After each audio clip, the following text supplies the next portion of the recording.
Brewers hosting the Pirates, and the Pirates are plus 140 on the money line. The Brewers are minus 170. The over-under is 8.5 runs. The Pirates, getting a run and a half on the run line, are minus 145, meaning if you bet them that way and they win this game outright, you win. They lose by 1, you win. And the Brewers, laying a run and a half on the run line, are plus 120, meaning if you bet them that way, they must win this game by 2 runs. Happy Father's Day to everyone, and thank you for watching. Ortiz did not pitch against the Brewers either last year or this year. The Pirates are 2-5 as a team in his last 7 starts. They've lost his last 2 starts. He's averaging 4 2/3 innings pitched and 2.9 strikeouts per game in those games. They used him in relief once, but he still went 5 1/3 innings. He just didn't start the game. Now, Peralta pitched 3 times against the Pirates last year. 6 shutout innings. They won that game 3-2. In Pittsburgh, he struck out 7, 3 2/3, 2 runs, 2 earned. They lost that game 8-7.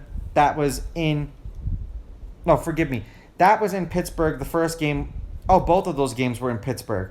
And then 5 innings, 1 run, 1 earned. They won that game 6-1, and he struck out 3. That was in Milwaukee. So 2 out of his 3 games were pitched in Pittsburgh last year. They are 4-6 in his last 10 starts. He's averaging 5 1/3 innings pitched and 5.6 strikeouts per game in those games. So you may want to consider taking him on the strikeout line depending upon what the casinos set the over-under at. Now, head-to-head, the home team is 7-3. The home team's on a 3-game winning streak. The Brewers are on a 3-game winning streak. The Pirates are 6-4 against the Brewers in their last 10 meetings. The underdog is 7-3 on the money line, and the underdog getting a run and a half on the run line is 8-2. There have been 4 one-run games in their last 10 meetings. The over-under is at 8.5 runs is 5-5, and the over is 5-4-1 in their last 10 meetings. Now, for those people who are concerned about the wind, I understand it is the night before. It's blowing in from dead center field at 10.3 miles per hour towards the second baseman. Use a site like covers.com, totally free. Will give you a lot of the stats that I'm reading off. It'll also give you more things that if you want to play around with the app or the site and look through. It'll also show you a map of the stadium and show you which direction the wind is blowing in.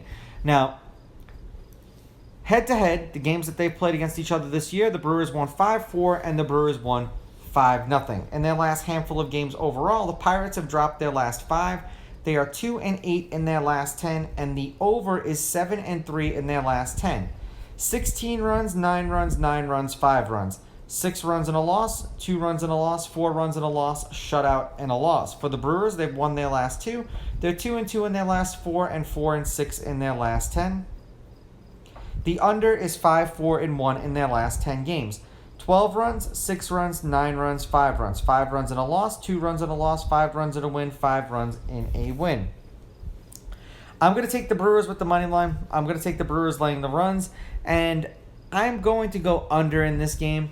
These are just my picks. If you disagree, please go with your gut, and please bet responsibly.